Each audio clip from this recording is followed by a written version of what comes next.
everyone, I am here with y'all today for my sequel to my Twilight Princess review. My Twilight Princess bosses. The long-awaited Twilight Princess bosses video. Now,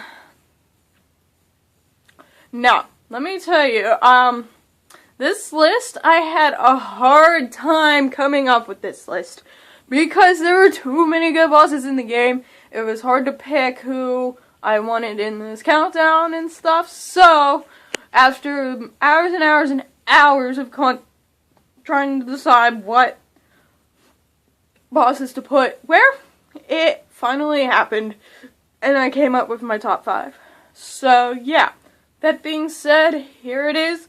I am now able to use the laptop with the pictures and everything, so I have a slideshow for you like I did with Skyward Sword bosses. I finally have a slideshow put together for this Twilight Princess bosses. So with that being said, here we go with number 5, and it is Beast Ganon in Hyrule Castle. Now, this fight was the second fight in the part of the whole 4-phase Ganondorf final fight sequence. I like this fight. This fight was pretty awesome with how, at first you shoot arrows at his head, with, like, there's like a thing on his head that it like lights up, and then you shoot arrows at it, and then you hit him afterwards.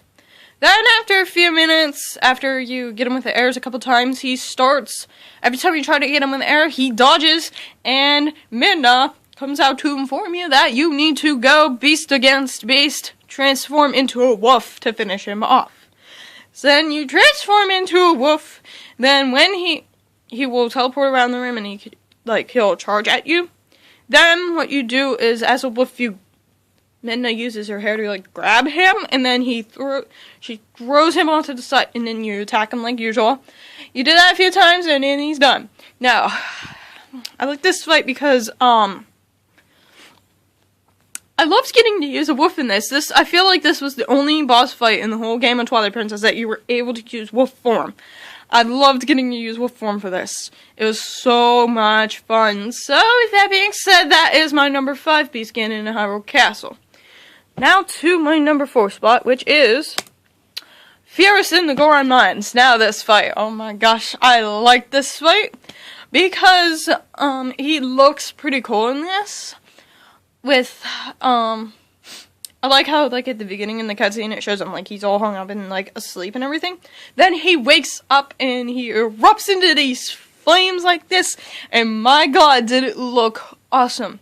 Now the whole goal of this fight is to shoot him in the head with an arrow. Then he gets stunned and everything. Then the chains on his feet.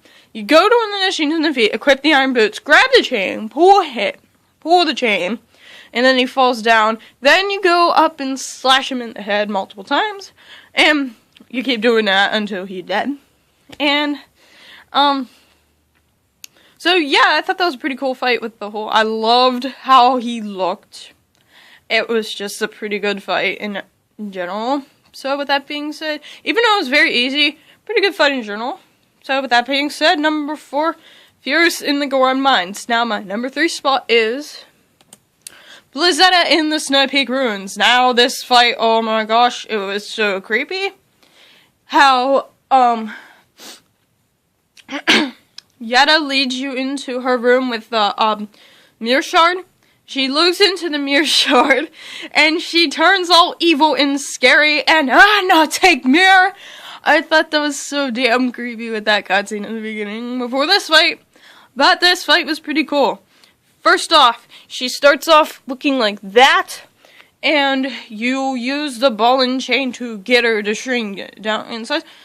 After that, she is out of that.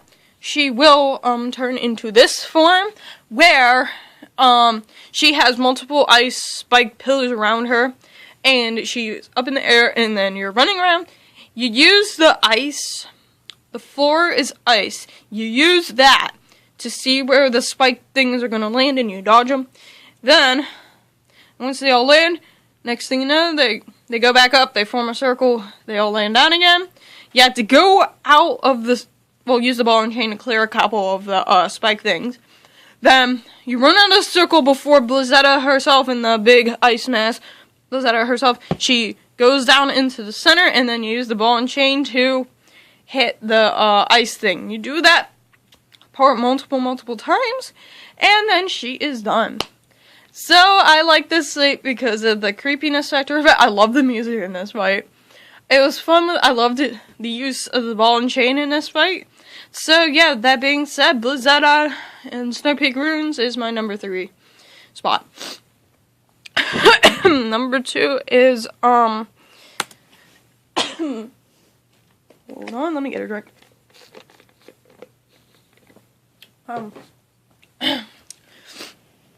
Zant and Twilight Palace. Now, there are like 6 parts to this fight. First phase of this fight, you show up in the boss room of Dai Baba in the Forest Temple. Show up in the Forest Temple boss room, and he's floating up above the water, and he shoots stuff at you. Then you use the boomerang to bring him to ashore, then hit him. Do that a couple times. Then he will teleport to the mini boss room in the Gourd Mines, where you're hanging on top of that big round thing, and then he will start jumping around the edge, trying to make the thing shake. You put the iron boots on to not fall off while he's jumping around like a maniac on the thing. Then he will shoot at you. Then he gets tired, and when he's tired, you take the iron boots off, run to him, hit him. You do that a couple times. Then it goes to the boss room of Morpheal in the Lakebed Temple. So you're back underwater with, you equip the Zora armor and the iron boots. Then these giant Zant head statues come up out of the ground. Then the mouth thing piece opens and Zant is in there.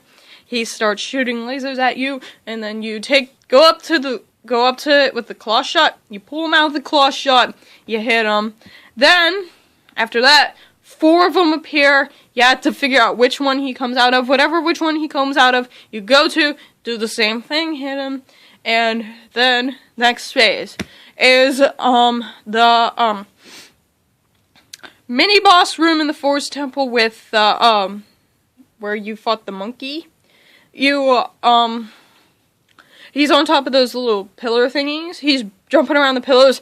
Then once he stops on one of the pillars and starts shooting you, you roll into it like you did with the mini boss in there. You roll into those pillars. Then you knock him down off that pillar and you hit him. You do that twice. Then he teleports to the boss room of Blizzetta. Now this part, he will turn giant, and he's you use the ice floor to see where he's going to land. He lands. He's all giant and everything. He lands. You hit him in the foot with the ball and chain. He shrinks down. You have to chase him while he's shrinking and then jumping around, running away. And then you hit him. You do that a couple times. Then he teleports to the outside Hyrule Castle, Hyrule Field, and he pulls out 2 scimitars. This is where you fight on one-on-one on the ground. And he goes pretty nuts and ballistic. He does all kinds of attacks. He tries slicing at you. He just spin. He tries to spin at you with the blades. Then you keep hitting him and hitting him and hitting him and hitting him. You keep trying to kill him until he's defeated. So, yeah, that being said, that is number 2. I love the whole thing with, he took you... I love how this fight... How he would take you to all the different boss rooms and mini boss rooms of the different temples you have been in the past of the game. So, with that being said, Zant, my number 2 spot. Now my number 1 spot is Stout Lord in the Arbiter's Grounds. I loved this fight. Because I loved the spinner. This fight was pretty cool. you're in this, like, it's like this, like, big sand pit. He's in the center of it with whoa. He's in the center of that. Then, you're riding around the circle in the spinner. Then, you, have to, jump down there with the spinner and hit him in that center spine thing. You keep doing that, trying to knock him down. Then, the sand goes down, you think, oh, it's over. The head's laying there, you think, oh, it's over. This, like, big platform thing starts coming up. You think, oh, he's done. Next thing you know, he wakes up and the head starts floating around, he wakes up, and then he knocks you down. And this equips, this starts the second phase of the fight. This part, oh my gosh, I thought it was so fun. You are riding around on this thing with the spinner. You had to bounce back and forth. There's like two sides. You bounce back and forth between the two sides. The Star-Lord head's following you. The Star-Lord head's in front of you, shooting fireballs. Every time he shoots a fireball, you dodge, you dodge, you dodge, you dodge. You hit him. He goes down. You slash him in the head with where the spike thing is that Zant put in there to bring him to life. You do that multiple times, and he's done. So, with that being said, I loved this fight with the use of the spinner. It was pretty cool. I loved the item in this fight. The overall design of this boss was cool. I thought it was pretty crazy with the part where you thought he was done, but he wasn't done. So, with that being said, that is my number one spot. Okay, everybody. Number one is Star-Lord. Okay, so that is that. That was my Twilight Princess Boss's Top 5. Now, coming up next in this Twilight Princess series is my Twilight Princess Dungeons. So that should be fun. So with that being said, that is it. Peace out. Love you all. Thanks for watching, and peace out. See you in Twilight Princess Dungeons.